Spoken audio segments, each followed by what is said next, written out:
요즘 월화 드라마 중에서 시청률 2위를 달리고 있는 드라마가 있습니다. 제가 딱 한 번 한 10분 정도 보았는데요. 그 프로가 바로 직장의 신이라고 하는 드라마입니다. 제가 본 장면은 이런 것이었습니다. 한 부서가 열심히 회사의 뜻인 줄 알고 직장인들의 그 도시락을 만들기 위한 그런 프로젝트에 착수합니다. 그래서 열심히 막 머리를 굴려서 설문지 작성하고 또 밥도 안 먹고 막 설문지 돌리면서 작성하고, 그리고 너무나 탁월한 아이디어를 모아서 아주 멋지게 프레젠테이션을 준비합니다. 그러나 청천벽력과 같이 그 회사 부장은 이렇게 말합니다. 애초에 우리 회사는 그 프로젝트를 계획하지 않았어.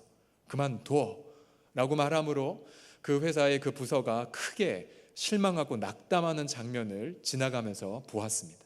혹시 오늘 직장 생활에서 오늘 아침에 이러한 일을 경험하고 고통 중에 오신 분들이 혹시 없으십니까? 우리 청년들 혹시 아침에 회사에서 그런 일 없으셨습니까? 저는 비슷한 일을 2002년도에 경험했던 적이 있습니다.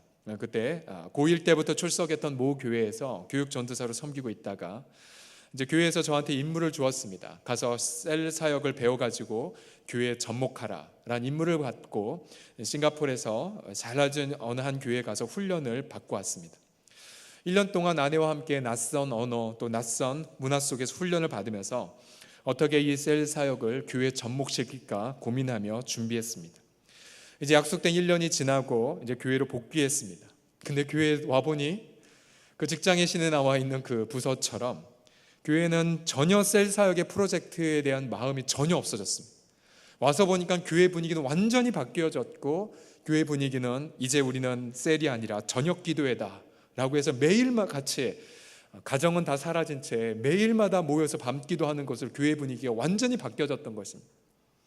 조금 당황되었었습니다. 그렇지만은 마음속에서 왜 이런 일이 일어났을까라고 하는데, 그때 저에게 전체 교회 사역이 아니라 이제 서경철 그 당시에 제가 이제 전도 사역 이제 막 강도사가 될 강도사였었는데 청소년 사역숙으로 가라라는 명을 받고 중고등부를 맡기 시작했습니다. 그러고 보니까 제 인생 속에서 몇 번쯤은 제가 제 위에 저를 섬기는 사람들에 의해 어떤 일을 맡기 직전에 그 일이 없어지거나 아니면 축소되거나 아니면 다르게 되어짐으로 말미암아 제가 예상했던 것과 전혀 다른 결과를 경험했던 적이 종종 있었던 것을 오늘 말씀을 준비하며 생각을 할 수가 있었습니다. 다윗은 오랫동안 하나님께서 자신을 이스라엘 왕으로 세울 것이라는 약속을 붙잡고 있었죠. 다윗은 그 약속 때문에 고난을 버텨왔습니다. 낙담하지 않았습니다. 고난과 낙담이 절정에 다다른 어느 날 그 약속이 이루어지는 것을 산처럼 방해했던 사울이 죽었습니다. 다윗에게는 결코 올 것 같지 않은 날이 마침내 도래했던 것이죠. 이제 다윗과 그의 동료들은 드디어 왕이 될 수 있다고 생각했을 것입니다. 그리고 이제 약속이 성취된 날이 왔다고 찬양을 드렸을 것입니다. 그런데 오늘 본문을 보게 되면 결론부터 말씀드리면 다윗은 이스라엘 전체의 왕이 되리라는 약속은 다시 연기가 되어버렸습니다. 그리고 그가 만난 결과라곤 겨우 한 지파의 우두머리로 전락하게 되었습니다. 겨우 한 지파의 왕이 되기 위해 다윗이 그토록 많은 시간과 대가를 지불했을까요? 우리 11절 말씀을 우리 다시 한 번만 읽어보겠습니다. 11절 말씀 시작. 다윗이 헤브론에서 유다 족속의 왕이 된 날수는 7년 6개월이었더라. 7년 6개월. 적어도 그가 사울 왕의 낯을 피해 도망다닌 연수가 거의 10여 년이 넘었을 텐데, 그래서 이제 고생 끝 하나님 응답이 시작됐다라고 기대했을 만도 한데, 그러나 그에게 닥친 결과는 그의 예상과 달리 12분의 1짜리의 초라한 왕으로 세워졌다는 사실이죠. 본문을 읽다 보면 이 사무엘하 2장 11절에서 정말 다윗의 인생을 향하여 하나님의 인도하심은 어떤 면에서는 너무 가혹한 것이 아닌가라는 생각을 하게 됩니다. 우리 사랑하는 성도님들, 우리의 인생 가운데에서도 저도 앞서 저의 작은 그런 경험을 말씀드렸지만 나의 어떤 예상과 다르게 초라한 결과가 우리 가운데 다가와서 크게 당황했던 적은 없으십니까? 우리의 직장에서나 혹은 자녀 양육에서, 때로는 내 건강 문제나 아니면 우리의 교회 여러 가지 봉사에 있어서 내가 기도했던 것과 전혀 다른 결과들을 맞닥뜨렸을 때에, 그때 우리는 어떻게 하나님 앞에 행해야 되겠습니까? 저는 본문 말씀을 묵상하며 이러한 질문을 이 본문에 던져볼 수가 있었습니다. 나의 예상과 달리 결과가 보잘것없을 때에 어떻게 해야 하는가? 한번 이 질문을 다 같이 한번 읽어보겠습니다. 시작. 나의 예상과 달리 결과가 보잘것없을 때에 어떻게 해야 될까요? 우리가 경험 많은 권사님들이나 장로님들을 들어보면 우리가 한번 권사님들 한번 대답해 보십시오. 우리 인생이 나의 예상대로 흘러오셨습니까? 아니면 예상대로 전혀 반대로 흘러오셨습니까? 우리 권사님들 어떻게 생각하십니까? 아마 우리 권사님들이나 우리 장로님처럼 인생이 지긋하게 먹어갈수록 우리 후배들에게 해줄 수 있는 말 한마디는 이것일 것입니다. 우리 지난주에 우리 유영희 목사님을 통하여 야곱의 그런 교훈을 들었죠. 야곱의 말, 내 연수가 조상의 연수보다 미치지 못하지만 내 나그네 세월이 조상의 연수보다 미치지 못했지만 뭐라고 말했죠? 험악한 날을 보낸나이다. 험악한 날을. 이게 어떤 면에서 우리 인생의 실제적인 모습이죠.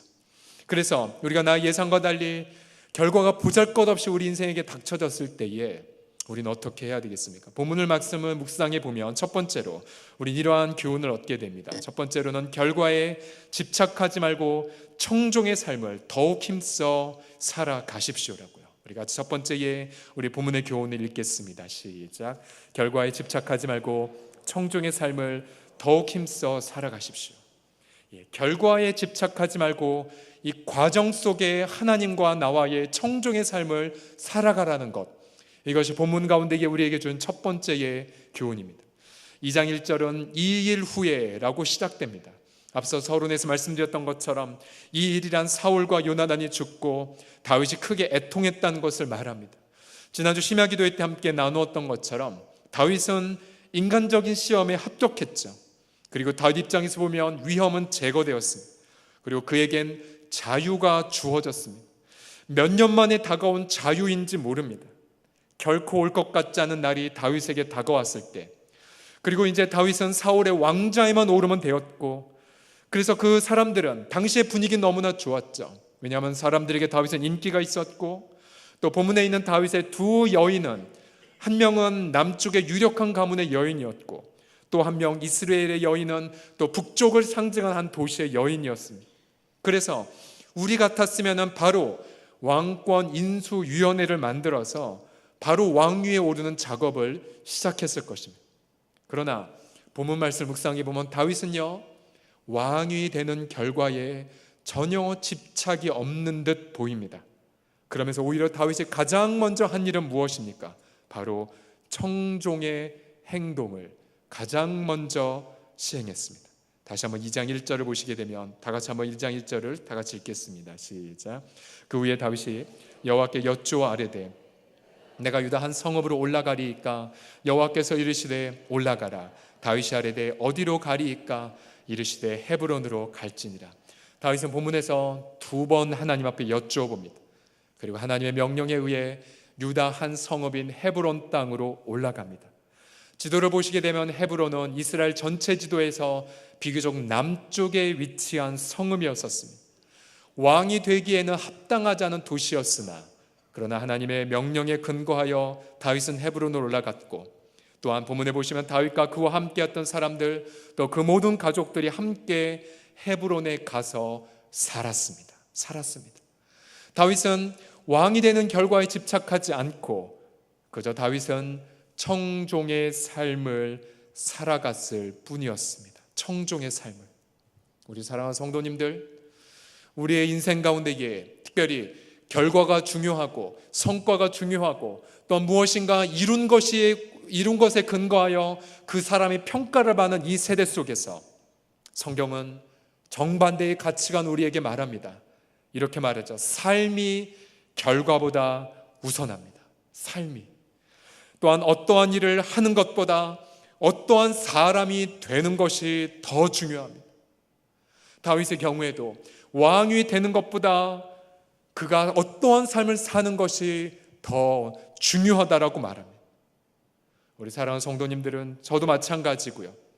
삶이 준비된 사람이십니까? 옆 사람의 얼굴을 보며 이렇게 묻겠습니다. 당신은 청종의 삶을 살아가고 계십니까? 시작. 당신은 청종의 삶을 살아가고 계십니까?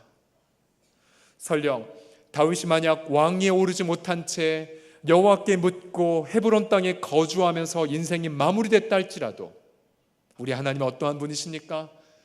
나는 너가 왕이 되어서 성과를 이룬 것에 관심 있는 것이 아니라 나는 너가 헤브론 땅에 거하면서 유명하지 않고 무명한 자로서 청종의 삶을 내 앞에서 살았구나 라는 그것을 보고 하나님은 우리를 칭찬하여 주실 줄을 믿으시기 바랍니다. 결과보다 삶이 우선한다는 것, 우리는 지금 사무엘서를 함께 연초부터 보면서 청종의 삶이라는 주제로 사무엘서를 보고 있습니다. 사무엘서 전체를 관통하는 단 하나의 핵심 단어가 있다면 그것은 바로 1절에 다윗이 사용하였던 여호와께 묻자와라는 단어입니다. 여호와께 묻다. 이 묻다라는 히브리어 단어는 샤알이라고 말합니다. 샤알. 한번 따라해 보겠습니다. 샤알. 예, 샤알은 하나님께 묻다 혹은 구하다라는 뜻입니다. 저는 성경을 전체를 사무엘서를 보면서 이 샤알이란 단어가 누구에 의해 어느 때에 사용했는지를 한번 검사해 보았습니다. 그런데 예상답게 사무엘서에서 이 단어를 가장 많이 사용한 사람이 누군 줄 아십니까? 누굴까요? 샤알이란 단어를 가장 많이 성경에 사용한 사람, 우리가 설교 시간에는 어려운 질문을 안 던지고 답을 드리고 나서 묻습니다. 지금 우리가 누구에 대해서 얘기하고 있죠? 다윗입니다. 그러면 누가 가장 많이 샤알을 사용했을까요? 다윗입니다. 잘 맞추셨습니다. 이 다윗은 왕이기 전에 하나님께 질문을 던지고 하나님께 묻는 사람이었습니다. 그러니까 다윗은 왕이 되기 이전에 그는 청종의 삶을 살아갔던 사람이었습니다. 흥미롭게도 사울 왕에게도 이 샤알이란 단어가 사용되는데요, 약 3번가량 사용되었는데 3번 모두 다 어떠한 문맥에서 사용되었냐면요, 사울이 하나님께 물었으나 하나님이 응답하시 아니하시더라, 혹은 사울이 하나님 앞에 여쭈어봤지만 하나님은 거절하셨더라. 즉 사울은 청종의 삶을 살지 못한 문맥 하에 사무엘서는 사울을 평가하고 있는 것을 볼 수가 있었습니다. 그렇기 때문에 우리는 이것이 굉장히 우리 가운데에 경고성의 그러한 관찰이지요. 과연 나는 사울의 삶을 살고 있는가, 아니면 다윗의 길을 걷고 있습니까?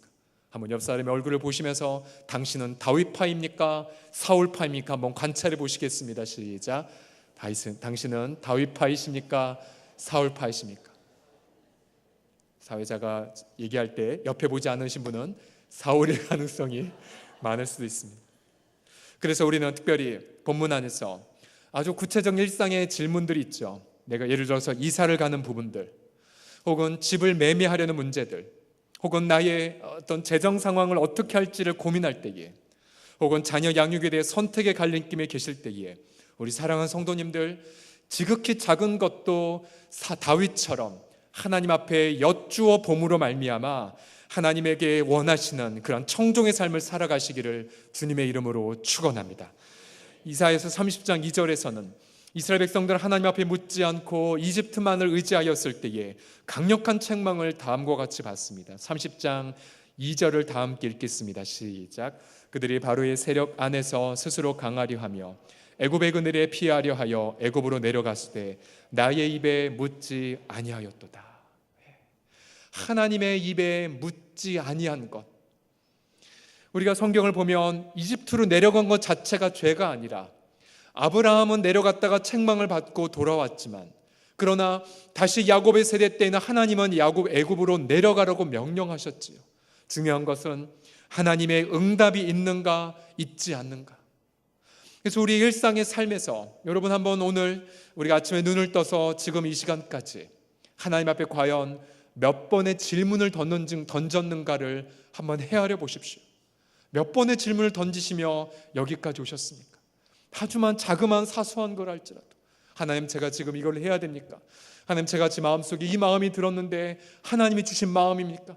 하나님 제 마음속에 염려가 드는데 이거 주님이 주신 생각 아니지요? 라고 끊임없이 주님 앞에 질문을 던지며 주님의 응답을 구하는 태도를 살고 이 자리에 오셨습니까? 특별히 이사야서 30장 20절에서 21절의 말씀에는 청종의 삶을 살아간 우리에게 기가 막힌 언약의 말씀을 말씀하고 있습니다. 30장 20절에서 21절을 보시면 내 스승은 다시 숨기지 아니하시리니 내 눈이 내 스승을 볼 것이며, 구약에 있는 모든 스승, 이 스승은 바로 신약시대 때에 이 땅에 말씀으로 육신으로 오실 바로 예수 그리스도를 의미하지 않습니까?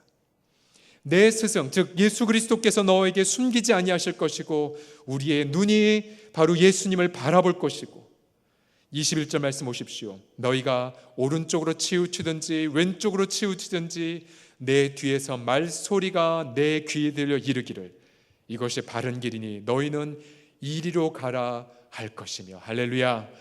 우리 예수님은 요한복음 10장에 이렇게 말씀하셨죠. 나는 선한 목자라, 나는 양들을 위해 목숨을 버린다라고 말씀하시면서 양들은 나의 목소리를 듣고 타인의 음성을 알지 못하는 거로 따라가다가 도로 도망한다라고 말씀하셨지요. 그래서 우리는 날마다 이 아침에, 이 하루에 우리가 예수님의 이름을 부르기 이전에 우리 주님은 우리의 이름을 부르시면서 푸른 초장으로 쉴만한 물가로 우리의 삶을 인도하여 주시는 것을 믿으시기 바랍니다. 이것이 바로 청종의 삶을 누리는 자의 바로 특권이지요. 다윗이 그렇게 매 순간마다 하나님 앞에 여쭈어보고 하나님을 의뢰하였기에 그가 왕이 되기 이전에 그는 모든 것에 만족을 누리는 바로 하나님 마음에 합한 사람이 된 것이 아니겠습니까? 제가 존경하는 한 선교사님은 어느 한 훈련에서 늘 이러한 말을 들려주신 적이 있습니다. 한번 읽어보십시오. 아무것도 가지지 않아도 주님만을 가지면 모든 것을 가진 것이다. 모든 것을 가져도 주님이 계시지 않으면 모든 것을 잃은 것이다. 한번 다 같이 한번 읽어보겠습니다. 시작. 아무것도 가지지 않아도 주님만을 가지면 모든 것을 가진 것이다. 모든 것을 가져도 주님이 계시지 않으면 모든 것을 잃은 것이다. 이 말은 우리가 왕이 되든 왕이 되지 않든 간에 결과가 집착되지 않으리만큼, 혹은 내가 예상했던 그 사건이 일어나지 않았다 할지라도 그것 때문에 내 마음에 요동하지 아니하기까지 바로 주님의 임재 안에 머물러 있으라는 사실이죠. 그러고 보면 우리가 언제 하나님 앞에 그토록 고대했던 기도 응답이 주어집니까?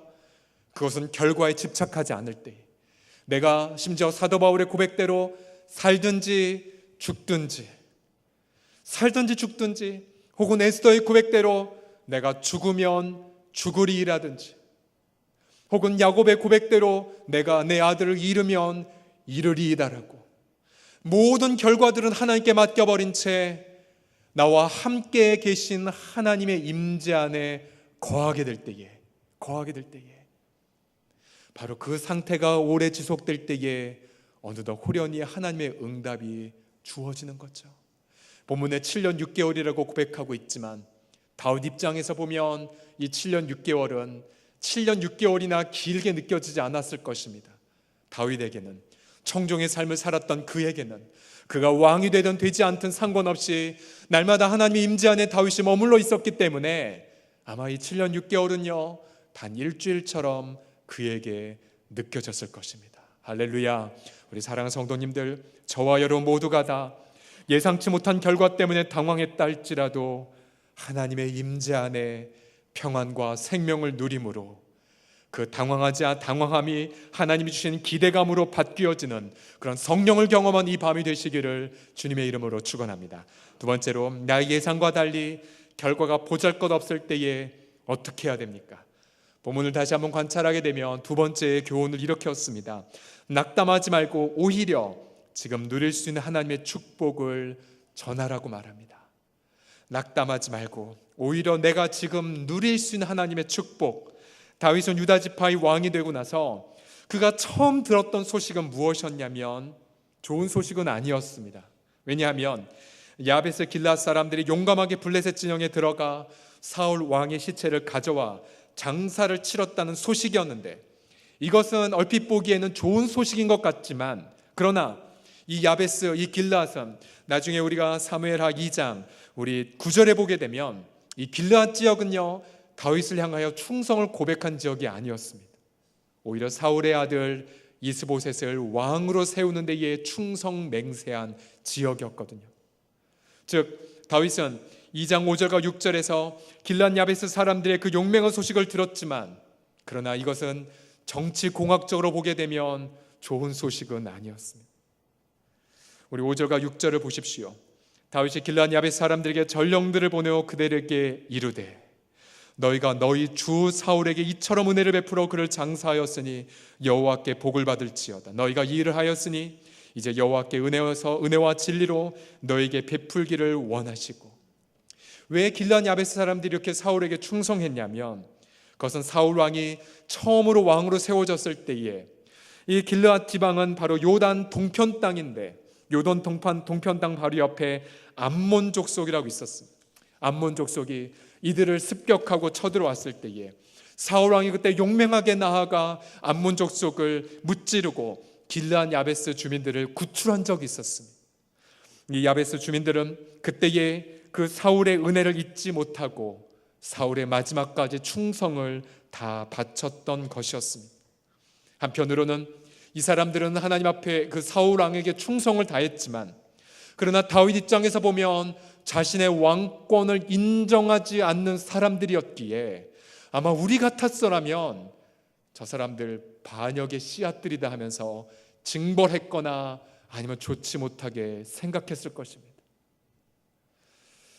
그러나 여기서 다윗의 훌륭한 부분이 하나님 마음에 합했다는 성경의 저자의 평가를 우린 여기서 엿볼 수가 있는 것은, 다윗은 단지 보잘것없는 초라한 한 지파의 왕이었음에도 여기선 마치 이스라엘 전체의 왕이 된 것 마냥 하나님의 축복을 그들에게 전하고 있습니다.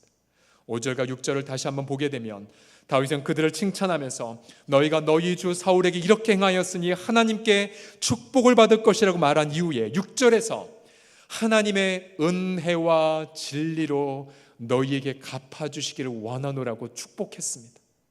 구약에서 왕의 역할이 무엇이었냐면 바로 하나님의 그 축복을 받아서 그것을 선포하는 역할이 바로 왕의 역할이었습니다. 비록 다윗은 이스라엘 전체의 왕이 되지 않았지만, 그러나 사랑하는 성도님들, 다윗은요 마치 이스라엘 전체의 왕이 된 것처럼 자신에게 충성하지 않았던 저 길앗 야베스 주민들에게도 왕의 축복을 전했다라고 하는 사실입니다. 이것이 바로 청종의 삶을 살아가는 자가 보이는 성숙한 마음입니다. 성숙이란 결과에 연연하지 않습니다. 성숙한 마음이란 자신들을 지지하는 사람들에게도 한결같은 태도를 견지합니다. 성숙한 사람이란 심지어 자신들에게 반대한다 할지라도 하나님의 대리자가 되어 하나님의 축복을 전하는 자. 우리 섬기미들께서 올해 연초에 우리가 의욕적으로 기도하며 진행해 왔지만, 그러나 제 귀에 많이 들립니다. 쉽지 않더라고요. 어디 섬김이 하는데 호락호락 섬김이님 모이겠습니다.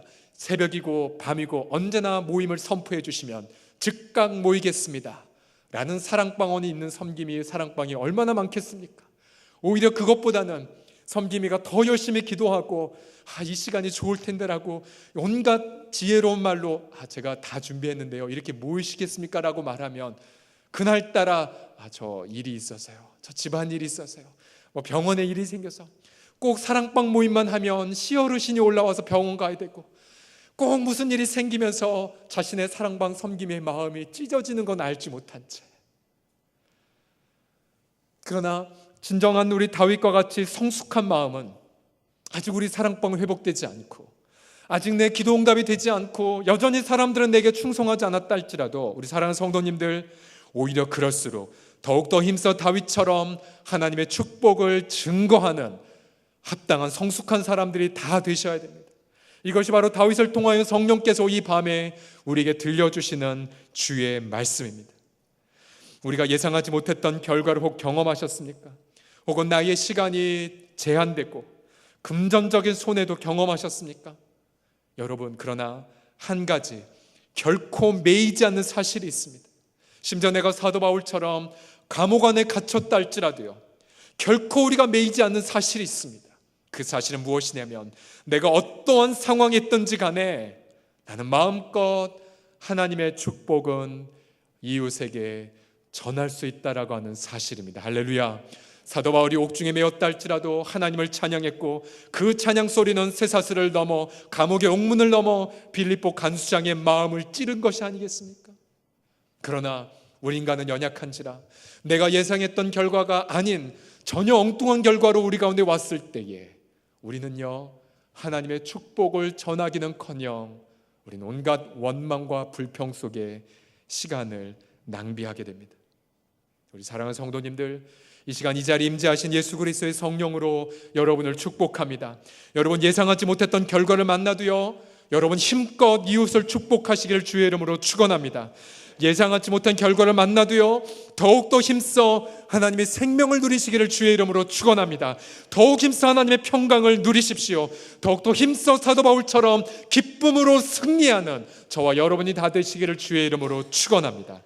마지막으로 나의 예상과 달리 결과가 보잘것없을 때에 어떻게 해야 되겠습니까?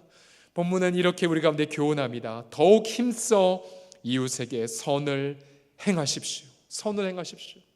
우리 두 번째의 교훈은 내가 이웃에게 하나님의 축복을 빌어주는 것이라면, 세 번째의 교훈은 직접 내가 행동하는 것으로 정리할 수 있습니다. 다윗은 길앗 주민들에게 자신이 이스라엘 전체 왕이 아니라 아픈 사실을 상겨주는 역할을 길앗 주민들은 다윗에게 감당했습니다. 그러나 다윗은 그들에게 하나님의 축복을 전했고, 더 나아가 다윗은 그들에게 이렇게 말합니다. 6절 하반절을 보시게 되면요, 이렇게 말하고 있습니다. 우리 다 함께 2장 6절 하반절을 읽겠습니다. 시작. 나도 이 선한 일을 너에게 갚으리니. 다윗은 여기에서 행하겠다라는 표현을 하고 있습니다.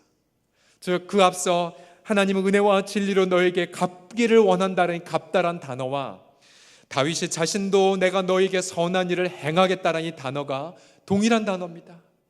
즉 다윗은 단순히 하나님의 축복을 빌어주는 것을 넘어서 나도 너희에게 선한 일을 해주겠다라고 약속한 것입니다. 누구에게요? 자신의 왕권을 인정하지 않을 사람에게요. 누구에게요? 자신을 지지하지 않는 사람에게. 누구에게요? 내게 이 보잘것없는 초라한 결과를 안겨다 준 사람 중에 한 사람이 바로 그에게 자신은 그 결과와 상관없이 선을 행하겠다고 선포한 것입니다. 이것이 바로 청정의 삶을 경험한 성숙한 하나님의 사람의 고백이었던 거죠. 그러고 보면 우리가 결과가 좋지 않아도 우리는 분명히 행동의 자유가 있습니다. 그것은 뭐냐면 결과가 좋지 않아도요, 우리는 마음껏 사람들은 축복할 수 있습니다. 여러분, 축복하는 것 혹은 선을 행하는 것 돈이 필요 없지 않습니까? 때로는 우리의 자녀들이 내가 예상과 달리 참담한 성적표를 가지고 다가왔을 때에 여러분, 그러나 우리가 자녀들을 행한 선의 행위는요, 자녀들의 행위에 매이지 않습니다. 다른 우리의 이웃이 내게 어떻게 선을 행하든 악을 해냈던 건지 간에 우리 사랑하는 성도님들, 나는 결코 이웃에 나에게 행동했던 행동에 매이지 아니하고 오히려 더욱 힘써 이웃을 향해 선을 베풀 수가 있다라고 하는 사실이죠. 사도 바울 로마서 13장 이렇게 고백하고 있지 않습니까? 원수면 더 먹이고 더 축복하라고요. 우리가 더욱더 안 좋은 상황 속에 들어간다 할지라도 성도님들, 우리는 그 악은 악으로 갚는 것이 아니라 악은 선으로 갚아야 할 줄을 믿으시기 바랍니다. 이 자리에 특별히 홀로 오시는 자매님들 계십니까? 우리 남성들은 절대로 바가지로 변화가 되지 않는다는 사실을 아십니까? 우리 형제들은 강팍한지라 자매들의 중보기도와 눈물의 선행이 아니면은 남자들 웬만하면 바뀌지가 않습니다. 악은 선으로 이기라. 악은 선으로 이기라. 사도 바울은 데살로니가 후서의 1장 11절에 이렇게 유명한 기도를 남기지 않았습니까? 1장 11절 말씀을 함께 읽겠습니다. 시작. 이러므로 우리도 항상 너희를 위하여 기도함은 우리 하나님이 너희를 그 부르심에 합당한 자로 여기시고 모든 선을 기뻐함과 믿음의 역사를 능력으로 이루게 하시고. 보시면 선을 기뻐하는 것을 능력으로 이루게 해달라고 기도하고 있습니다. 이 말은 나의 맨정신으로는 선을 계속해서 행하는 것이 불가능하다는 암시이죠. 그래서 우리 사랑하는 성도님들, 이 심야기도에 이 자리에 왔을 때에 기쁨과 기대감으로 왔지만 그러나 예상하지 못했던 결과 때문에 마음이 참담해서 혹은 사람에 대한 깊은 실망감이나 혹은 내 인생에 대한 자책감으로 고개를 숙인 좋으신 분이 계십니까? 이 시간 성령의 능력을 구하셔서 그 성령의 능력 때문에 더욱더 힘써 선을 기뻐하고 믿음의 역사를 능력으로 이루시는 저와 여러분이 다 되시기를 주의 이름으로 축원합니다. 마음껏 이 악조건 속에서도 살아 하나님의 축복을 구하고 열심히 이웃을 축복하는, 가족에게 열심히 선을 행하는 그런 저와 여러분이 될 때에, 그때에 하나님은 호련히 우리를 다윗을 이스라엘의 왕으로 세웠던 것처럼 저와 여러분에게도 그토록 오랫동안 언약하신 그 약속의 말씀을 이루시는 그날, 그 눈물의 날, 그 황홀한 그날이 우리 가운데에 다가올 줄 믿으시기 바랍니다. 오늘 점심때였습니다. 말씀 준비를 위해서 하나님 앞에 머물고 기도하고 주 앞에 있는데 갑자기 제 마음속에 그 오랫동안 흘리지 않았던 눈물이 제 심장 속에서부터 펑펑 이렇게 쏟아져 나왔습니다. 여러분도 그렇지 않습니까? 평상시에 늘 기쁘게 살다가 저 밑바닥에 있는 그 통곡에 있는 눈물들, 한참 동안 하나님 앞에 눈물을 흘리며 통곡했는데 통곡하면서 이게 깨어진 꿈 때문에 흘리는 눈물이구나 하는 것을 알았습니다. 깨어진 꿈, 정확히 표현하면 내려놓은 꿈이었었죠. 내려놓은 꿈.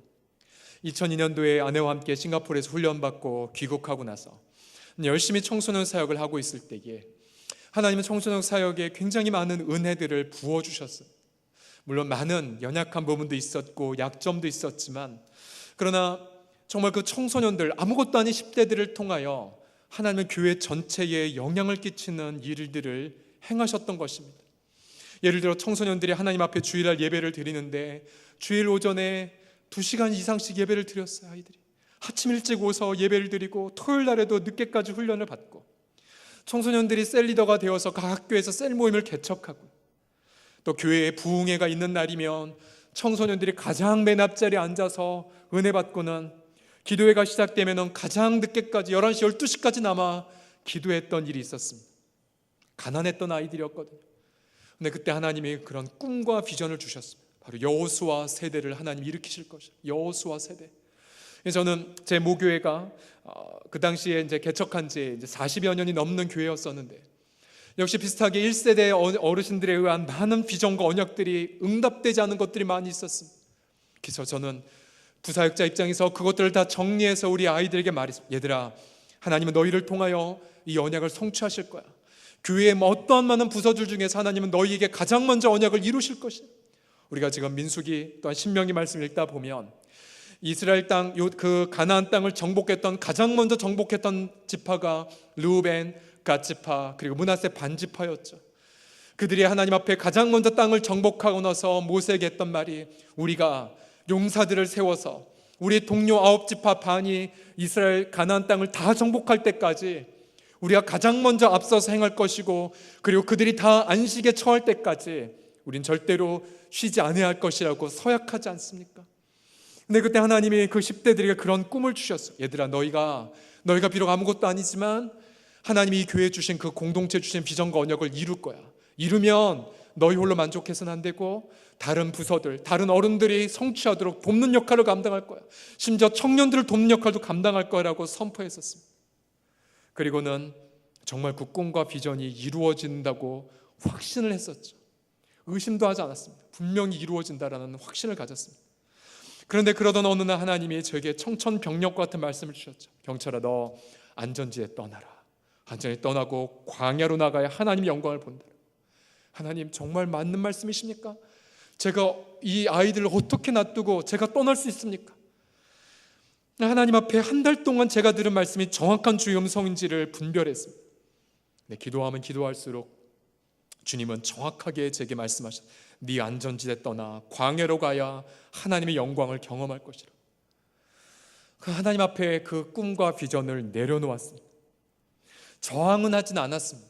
그런데 그냥 순종하고 하나님이 언약하신 부름 있는 땅으로 갔었지만, 근데 그 후에 주기적으로 1년에 몇 번씩 제 가슴에 통곡이 흘러나온 것을 경험했어요. 통곡. 그 통곡의 내용은, 하나님, 분명히 하나님이 약속해 주셨는데, 하나님 분명히 꿈을 주셨는데, 하나님의 그 아무것도 없는 봉천동의 아이들을 들어서 민족과 열방을 변화시키는 지도자로 세우겠다 약속하셨는데, 하나님 그 꿈은 어떻게 된 거죠? 그 비전은 어떻게 된 거죠?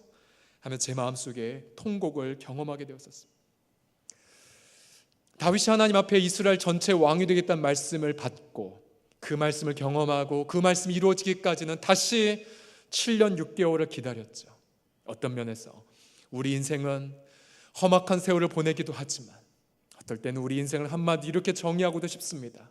하나님이 주신 꿈을 꾸면서 그 꾸었던 꿈을 다시 하나님 앞에 드리는 인생의 연수. 어찌 저뿐이겠습니까? 여기 계신 우리 기도하는 분들이 자신의 자녀들을 향하여 하나님이 받았던 그 비전에 대한 눈물, 혹은 공동체에 대해서 받았던 그 비전에 대한 그 눈물들, 통곡의 형태를 우리 마음속에 갖고 있지 않습니까? 오랫동안 흘리지 않았던 눈물을 오늘 홀로 하나님 앞에 한참 동안 흐르면서 하나님 앞에 다시 그러한 질문을 던졌습니다. 하나님, 근데 우연일치입니까? 그때 제가 섬겼던 아이들의 나이가 지금 우리 홍성교회 청년부 나이랑 정확히 맞거든요. 하나님, 이 아이들을 통하여, 이 청년들을 통하여 그 꿈을 이루실 것입니까? 저는 그거에 대한 해답을 들을 수는 없었습니다. 왜냐하면 하나님의 때와 기한은 하나님의 주권에 있기 때문에 어쩌면 저도 또 다른 다음 세대를 위하여 씨를 뿌리다가 열매는 보지 못한 채 천국에 갈 수도 있고, 아니면 저의 때에 우리 55년 동안 눈물로 기도했던 거에 기도의 응답을 보고 위대하게 하나님이 그렇게 12지파로 세웠던 요셉의 세대처럼 그런 것을 경험할는지 모르죠. 우리의 제한된 지성으로는 하나님의 그 헤아리시는 것을, 계획을 헤아릴 수는 없죠. 마치 다윗에게 앞으로 다윗이 안역을 경험하기 위해 7년 6개월을 기다려야 하는 것을 알지 못했던 것처럼요. 지금도 전 세계에 일어나고 있는 청년들의 거대한 영적 각성의 운동들이 있죠. 저 호주라든지 미국이라든지 수많은 청년들이 일어나서 수만 명이 메인 스타디움에 모여서 하나님을 뜨겁게 예배하고 경배하고, 우리가 갖고 있는 이 개혁주의 신학보다 더 위대한 하나님의 영광에 대한, 주권에 대한 찬양을 고백하면서 이른바 과격한 헌신으로 민족과 일방의 지도자로 세워지는 광경들을 영상을 통해 보면서 이제 하나님, 이제 그것을 이루실 때가 되지 않았습니까? 최근에 한국교회의 미래를 진단한 한 책을 보아서 유심 있게 보았는데요, 그 한국교회의 미래에 대한 그 보고서를 보게 되면 이 미래를 이렇게 진단하고 있습니다. 앞으로 한국교회는 요셉의 7년, 즉 요셉의 7년 풍년 그리고 7년 흉년의 시대로 들어가게 될 거라고. 즉 잘 준비하면은 위대한 풍년을 준비해서 그 풍년 때문에 수많은 열방들은 먹이는 역할을 감당하지만, 그러나 우리가 제대로 준비하지 아니하면 7년 흉년의 그 험악한 것을 경험하게 될 거라고 그렇게 얘기합니다. 그러면서 제가 예전에 우리 한국교회 미래가 이런 추세로 가면 이렇게 될 것이라는 통계보다 더 자세하면서도 더 끔찍한 내용의 보고서로 그 책 전체를 도배하고 있는 것을 보았습니다.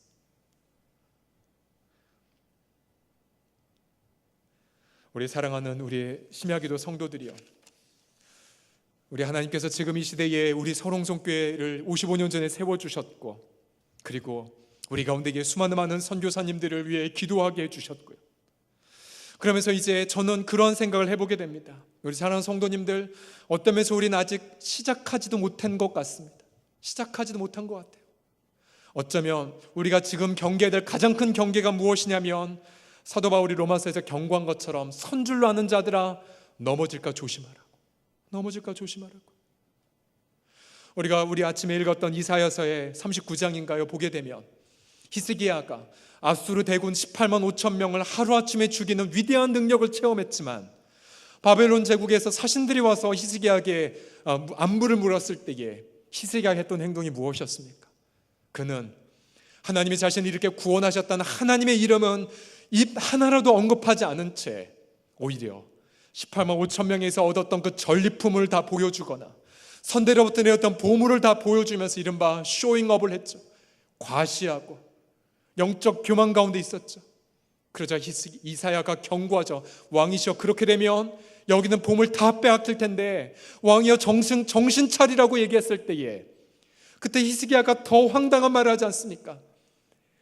내 시대에는 평안함이 있을지니 여호와의 말씀이 선하시니이다라고. 이사야는 옆에서 왕이여, 이렇게 되면 당신의 몸에서 날 자들이 바벨론의 환관으로 포로로 끌려갈 거라고 말해도 히스기야는 그 앞에 통곡했다는 말을 표현하지 않습니다. 여호와의 말씀이 선하시군요, 내 시대에는 평안함이 있을 뿐입니다라고 넘어가 버리게 됩니다.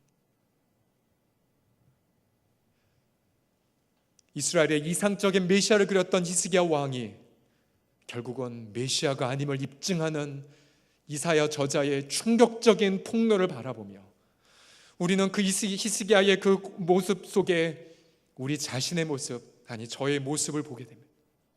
인간의 속성은요, 조금만 좋은 일이 생기면 안주합니다.